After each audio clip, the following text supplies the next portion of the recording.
Hello, I'm Annalise Allen, and welcome to Drawn Together, a study of turning conversations into drawings.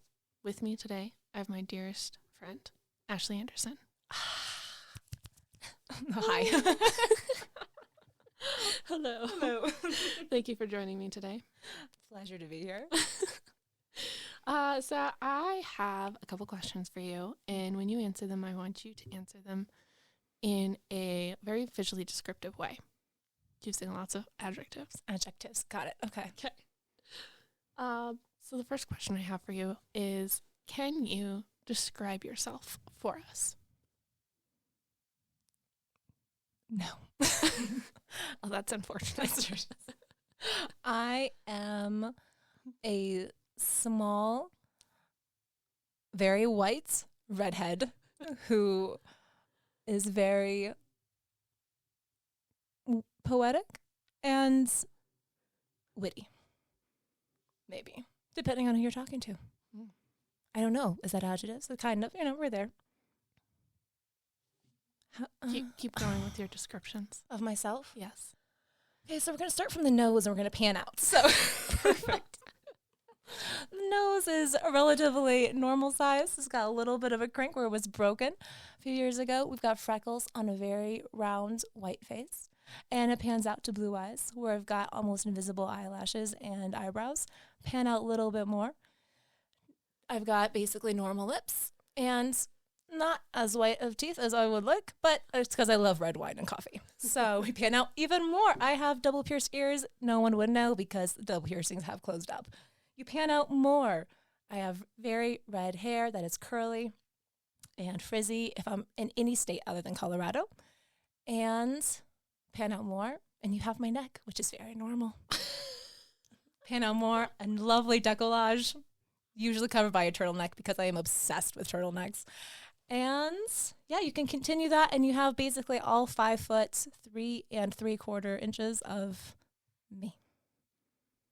I think I like denim, so I don't know. A good book, sketchbook, always there will be a leather purse. Mm-hmm. And really lovely sunglasses because that makes or break it. And, going back to the blue eyes, those have to be covered. Why do your blue eyes have to be covered? They're more sensitive to light. Oh. There you go. You have some. I have green eyes. Yeah, but they're the same like you. Oh, yeah. Like colored eyes. Yeah, yeah. Doing really good. So proud of you. Okay, that was really uncomfortable. So glad that was good. Why was that uncomfortable? Because I never had to think about myself that detail orientated in a descriptive manner to someone else who has not seen me. Mm-hmm. Do you think you've drawn a good image? I have no clue. If anyone out there is listening, which you're probably not, and you see me, you can let me know. So what is something that you like about yourself? That I'm curious. It's probably my favorite thing because it bleeds into every aspect of myself, whether or not it's as an artist or just as a human, and my relationships. Yeah. I would say that carries over to pretty much everything. Is there anything you like about yourself physically? It's hard because I would say my hair, but I don't know how much of that is my own or if it's just the thing that everyone comments on the most. So it's a part of my identity, which is why you usually say that. Because I think I was like, someone asked me or like pretended what life would be like if I was a blonde. And like my whole like identity in my head crumbled. And I was like, no, I could not be a blonde. Or same thing, and they asked me if I was a brunette. So that's why I say that. So usually my red hair. Because I think I would not be, my whole identity in some form is like associated with that in a way. Interesting. Yeah. So perhaps my favorite, I say it's my favorite because it's easy, but I think it's integral to how I perceive myself. So I'll say that as my favorite, I think. Is there anything more personally that you think is your favorite that's not maybe other people don't know that you really like about yourself physically, feature?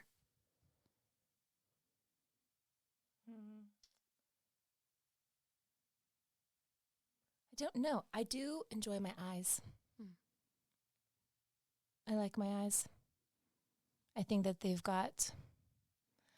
I've been through a lot and now they can communicate a lot. And so between that and then a lot of the journeys I've been going on recently where I'm allowing myself to show my emotions in my eyes even more, I appreciate that even more about myself. So even when I'm not with people, I appreciate my eyes and how they see myself. That's so lovely. Yeah. You definitely have twinkly eyes. Oh, thank you. That's one of the best compliments I feel like I could get. That's true. Okay. What are some things that you do not like about yourself?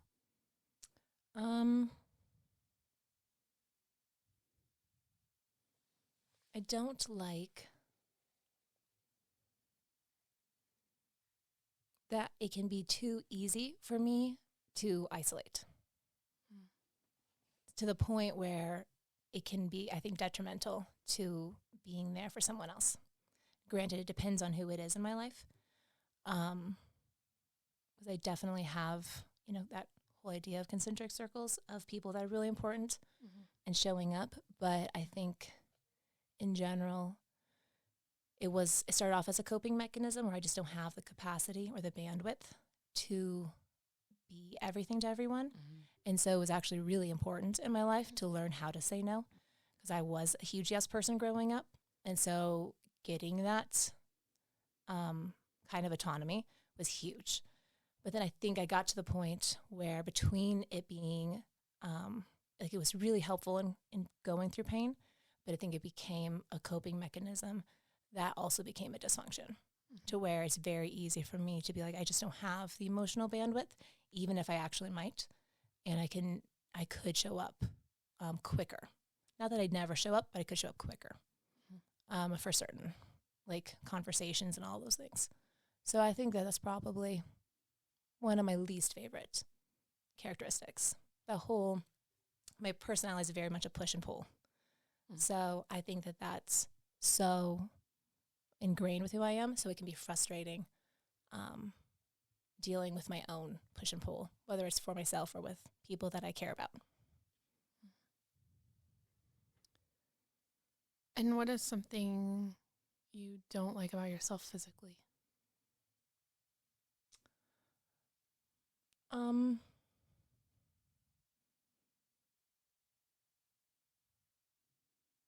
I think,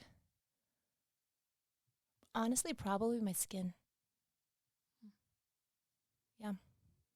Just having always struggled with imperfections with my skin or breakouts and all of that has always been so frustrating. And dealing with that, especially as an adult. So it's frustrating in just an energy level, but then also completely for a vein level. It's so annoying. I feel like it'd be so wonderful if you could just wake up and not have to even think about anything. So I've always definitely had some enviousness of people that have beautiful, clear skin without doing much. I think it's gorgeous. And I'm also the person who will compliment everyone's skin. If I walk past someone who has great skin, I will tell them because it's beautiful. But probably that.